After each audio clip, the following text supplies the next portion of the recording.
então a excelentíssima senhora professora Isabel Gil, senhora vice-reitora, doutora Anabela Antunes, Cristina Vilela, que me manda muitos e-mails. Obrigado. Senhoras, senhores, é realmente com grande gosto que faço esta intervenção aqui nesta livraria, no âmbito da Semana da Cultura, promovida pela reitoria, aqui representada pela senhora vice-reitora.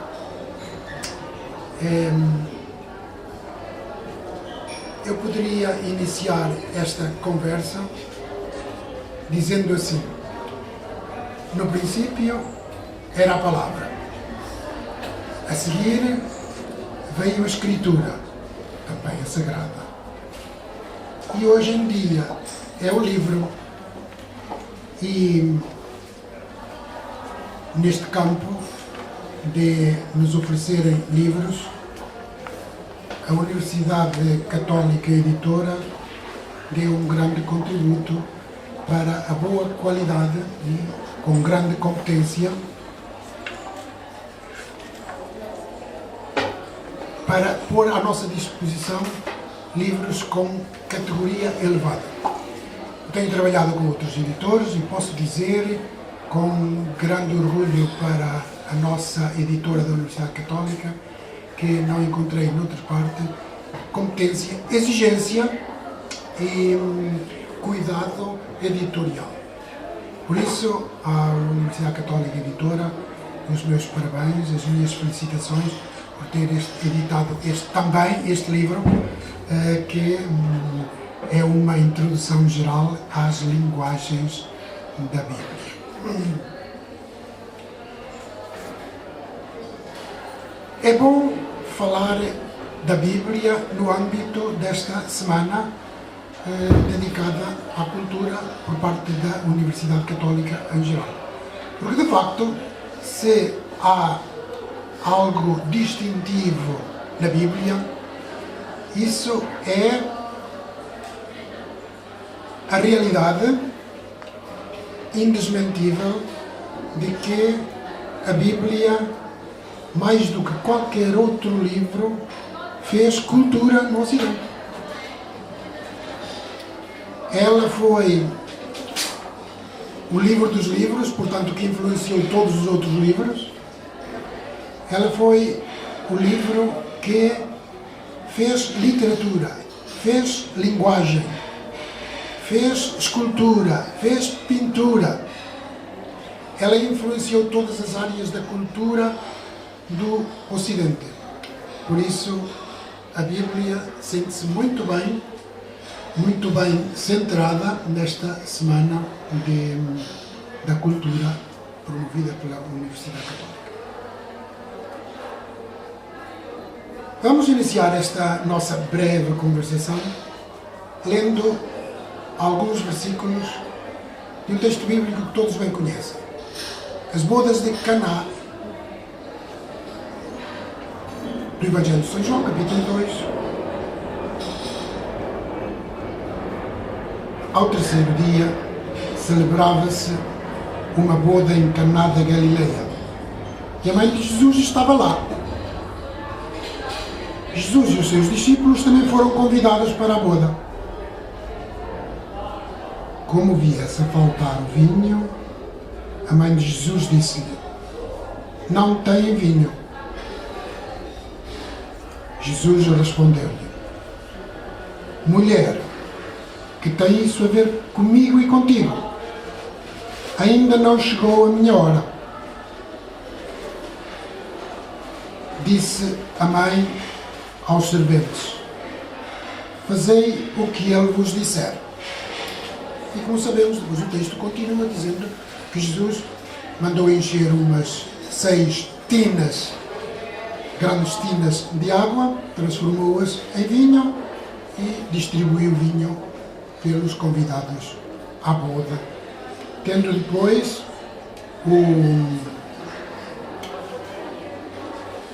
o chefe de mesa dito ao noivo: tu porém, guardaste o melhor vinho até agora. Os discípulos, em Caná da Galileia, Jesus realizou o primeiro dos seus sinais, com o qual manifestou a sua glória, e os discípulos acreditaram nele.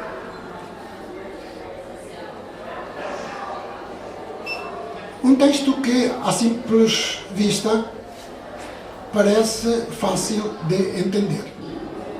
No entanto, se quisermos, com sentido crítico, aprofundar um bocadinho a significação do mesmo, nós sentimos algumas dificuldades e problemas. Este texto lido à letra, como uma realidade factual, verdadeiramente, objetivamente acontecida, põe problemas. Como é possível que os noivos não se tivessem preparado devidamente para uma boda e que tivesse acontecido esse grande falhanço? Porque é que João, qual é o interesse de João em contar a história desta boda, que afinal correu mal, teve um final infeliz, faltou o vinho, faltou o melhor da festa,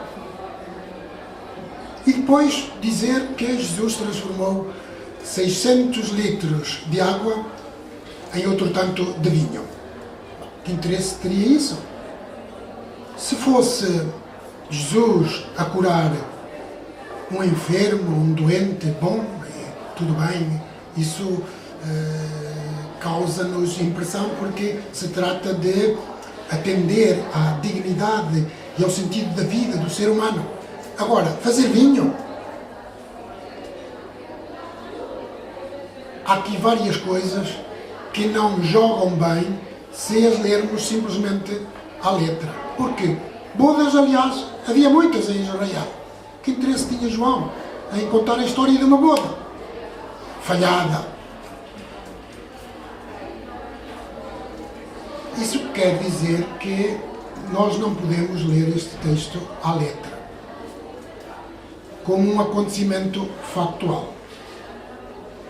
Isto quer dizer que nós temos que atender linguisticamente a todas as expressões e ao seu contexto. Se as começarmos a ler com atenção, reparamos, se conhecemos esse contexto, é preciso conhecê-lo, que todo este relato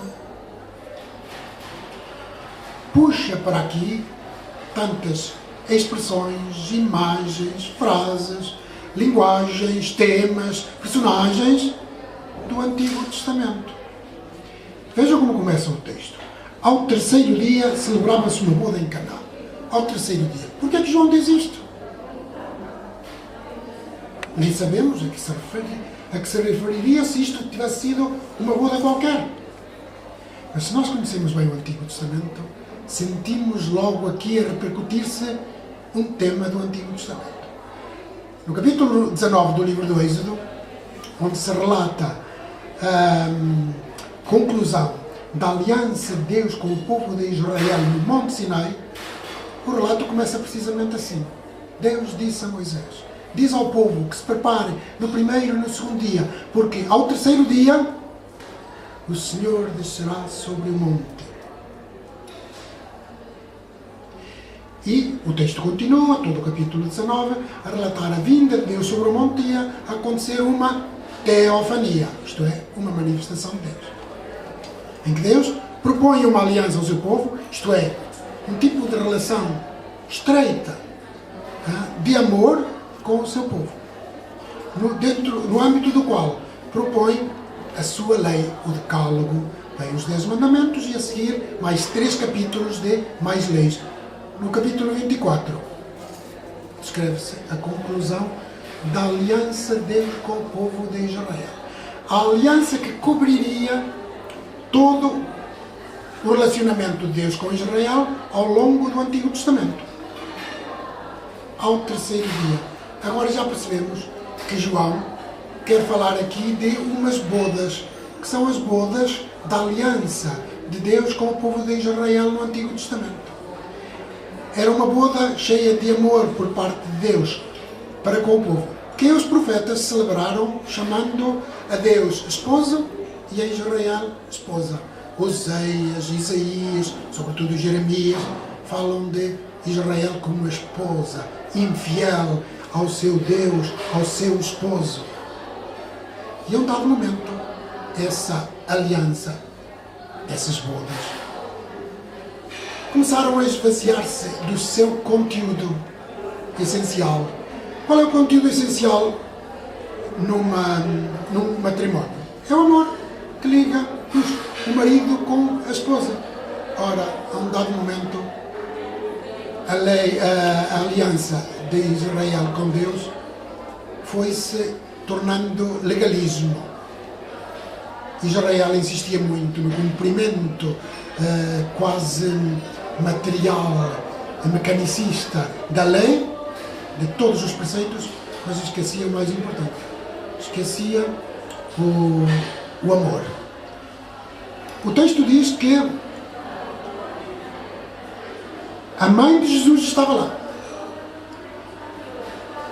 A mãe de Jesus pertence à antiga aliança, à do Antigo Testamento. Ela nasceu no Antigo Testamento antes de Jesus. Sem Jesus, ela que o deu à luz. A mãe de Jesus estava lá. Jesus e os seus discípulos também foram convidados para a boda. Eles não estavam lá. Eles foram só convidados para ir ali. Jesus não pertence à aliança antiga do Antigo Testamento, ao que nós chamamos Antigo Testamento. Jesus está para inaugurar uma nova aliança, o Novo Testamento, com os seus discípulos, que pertencem ao grupo dentro do qual está inserido Jesus.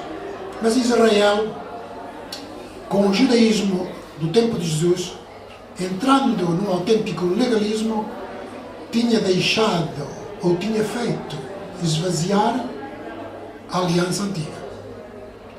Ela já não tinha conteúdo. Faltava-lhe o amor de esposa com Deus esposo. Faltava-lhe o amor. Por isso Maria, a mãe de Jesus, disse-lhe: não têm vinho. Não têm vinho significa que esta aliança está vazia. Não tem o vinho de quê? É o vinho da alegria. É o vinho do amor entre o povo e Deus. Falta o essencial nesta aliança antiga. Deixaram-na esvaziar. Por isso Jesus responde: mulher, que tem isso a ver comigo, contigo e comigo? Nós não pertencemos. Tu também ainda pertences. Mas eu não tenho nada a ver com essa aliança antiga. Eu estou para inaugurar uma realidade nova. Um regime de vida novo entre o ser humano e Deus. Não temos nada a ver com isso. Tu também não estás totalmente dentro dela. Tu representas o resto do povo de Israel. Isto é, do Israel fiel a Deus. Daqueles Anavim, dos pobres do Senhor, chamados pobres de Yahvé, que esperavam ardentemente, fielmente, a vinda do Messias. Maria está nesse grupo dos pobres do Senhor. Jesus disse-lhe claramente: nós não temos nada a ver com essa aliança antiga. Ainda não chegou a minha hora. A hora da inauguração definitiva desse novo regime de vida. Quando chegará a hora de Jesus?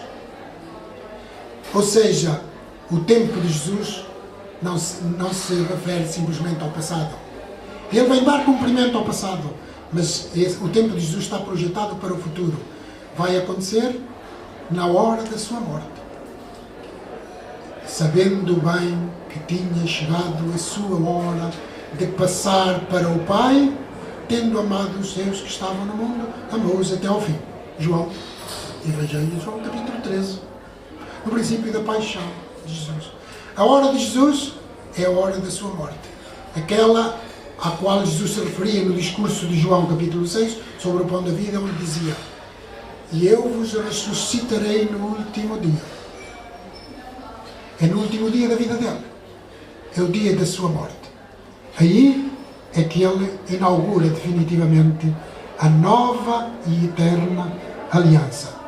Maria percebeu que a antiga aliança tinha que ser substituída pela nova, em linha de continuidade, mas também em linha de superação e de ruptura.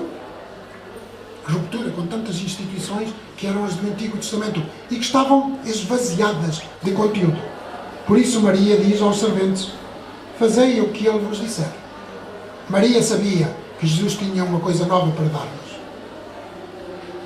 Havia ali então 6 tinas de pedra para a purificação dos judeus, para os ritos de purificação dos judeus, diz pontualmente João. Os ritos de purificação. Tudo isto simboliza, estes ritos simbolizam a lei, que estava a ser fielmente observada, rigorosamente, mas materialmente observada por Israel. Mecanicamente. Davam importância aos ritos, mas a instituição estava vazia de conteúdo. As talhas estavam vazias. E eram 6. Não é por acaso que João diz que eram 6, claro. Isto não é cabala, mas é simbólico. Eram 6, isto é, um número imperfeito. São 7 menos 1. Não chega à perfeição do número 7. Estavam vazias de conteúdo, não tinham vinho, não tinham o amor. Jesus manda encher as talhas de água. Grande abundância. E transforma a água de purificação exterior no vinho que alimenta o ser humano interior, pelo interior, por dentro. As talhas, a água da purificação em ritos purificava exteriormente os judeus que se sentiam culpabilizados com o pecado, mas não tinha capacidade de purificar a consciência por dentro. Agia exteriormente. Agora o vinho não. O vinho age interiormente, porque nós bebemos-lo, assimilamos-lo, transforma-se em nós. Transforma-se em vida, alimentando-nos. É isso o que faz Jesus, inaugurando agora, com esta transformação da água em vinho, a nova aliança. Um novo tipo de relacionamento do ser humano com Deus. O ser humano não se pode relacionar com Deus cumprindo uma lei. Há coisas muito mais importantes do que cumprir simplesmente normas, mandamentos, ordenações que são exteriores a nós. A melhor forma de nós cumprirmos a lei de Deus é cumprirmos o mandamento novo do amor. Cá está ele. Esse é que é o conteúdo que é referido por João, não o esqueçamos, sempre dentro da mesma linha e do mesmo livro e da mesma teologia. É o mandamento do amor. Esse é que é o conteúdo da nova e eterna aliança que Jesus inaugura desta maneira. E assim, o noivo diz-lhe: tu guardaste o melhor vinho até agora. A nova aliança estava reservada para substituir a antiga. Ela é definitiva, é a melhor. Definitiva, portanto, aquilo que com palavrão se costuma dizer, escatológica. É definitiva, inaugurada por Jesus. E então agora percebemos que Jesus manifestou assim, com este sinal, portanto, com este símbolo. Em grego está assim. Símbolo, sinal. Jesus inaugurou o primeiro dos sinais, dos símbolos através dos quais ele fazia encarnar Deus no meio do ser humano, na sua pessoa, na pessoa de Jesus. E os discípulos então acreditaram nele, claro. Os discípulos perceberam a força simbólica deste acto, deste acontecimento real, mas simbólico ao mesmo tempo. Ora bem, porque é que eu comecei esta conversa lendo este texto bíblico? Para vos fazer perceber que nós chegamos lá, tornamos-nos capazes de desentranhar este conteúdo teológico, espiritual e antropológico de um texto bíblico qualquer, aprendendo a lidar com as linguagens da Bíblia. Esse é o título deste livro que apresentamos aqui. A Bíblia e as suas linguagens. Não tem só uma linguagem, a Bíblia. Por exemplo, uma linguagem humana. A Bíblia tem muitas linguagens, muitos estilos, muitos géneros literários, muitas formas de exprimir-se por parte dos autores humanos. Estou a ver ali o Dr. Juan Ambrosio, ele é capaz de já ter ouvido aqui a ressoar. Desculpa, só agora te vi ter ouvido ressoar coisas por ele sabidas e bem compreendidas. A Bíblia é isto. Precisa de ser entendida, compreendida por dentro e em profundidade. Para isso precisamos de instrumentos que nos ajudem a lidar com ela e a entendê-la. Porque, de facto, ela foi lida por tanta gente ao longo de 2000 anos, por milhares e milhares de gerações de pessoas, mas também precisa de ser lida por nós hoje. Temos que fazer a ponte com o passado e também com o futuro. Nós não podemos demitir-nos da nossa responsabilidade de ler o livro dos livros, que tanto influenciou a cultura. E porquê que influenciou a cultura? Porque a Bíblia não é simplesmente uma lei, nem impõe ao ser humano simplesmente uma ética. Não, anuncia-lhe um reino, dá-lhe um acréscimo de alma. Bem faz o filósofo em compreender o mundo, mas o decisivo é dar-lhe sentido. E a Bíblia ajuda a ligar a transcendência com a imanência e vice-versa. Ajuda-nos a subirmos da nossa imanência histórica para a transcendência, transcendendo-nos nós próprios dessa maneira. A Bíblia descobre ao ser humano o mistério do homem, ajuda-o na busca da sua verdade plena e abre-lhe janelas que as ciências não são capazes de abrir. A Bíblia provoca-nos. E é precisamente nessa medida de ser provocante, de ser interrogante, que está um dos grandes valores da Bíblia. Ela desafia-nos a continuar a procurar para além de nós próprios. Ela não se apresenta como um código de maus costumes, como alguém disse, nem é um código de proibições e de leis a cumprir. Não é um texto iniciático para fundamentar e apoiar as convicções de leitores que às vezes são literalistas, são historicistas e que no fundo se transformam em fundamentalistas. A Bíblia precisa de ser interpretada como texto humano que é. Ela precisa de que o leitor assuma esse contrato tácito do autor bíblico com o leitor para perceber o que o autor quis dizer ao leitor de todos os tempos. A Bíblia é uma instância crítica para o ser humano se rever ao mais alto nível e se transcender. É uma instância crítica que faz pensar, que desafia, que alerta, que determina e que inspira a ação. Este é outro ponto alto da Bíblia, isto é, o leitor tem que convencer-se, ou então acreditar, que a Bíblia mexe mesmo com a nossa vida e determina o andamento da história humana, precisamente para o bem, obviamente. Ela teve parte importante no despertar de grupos culturais e linguísticos. Por exemplo, através de tantas traduções que se foram fazendo. A Bíblia fez cultura. A Bíblia fez linguagem. Fez línguas.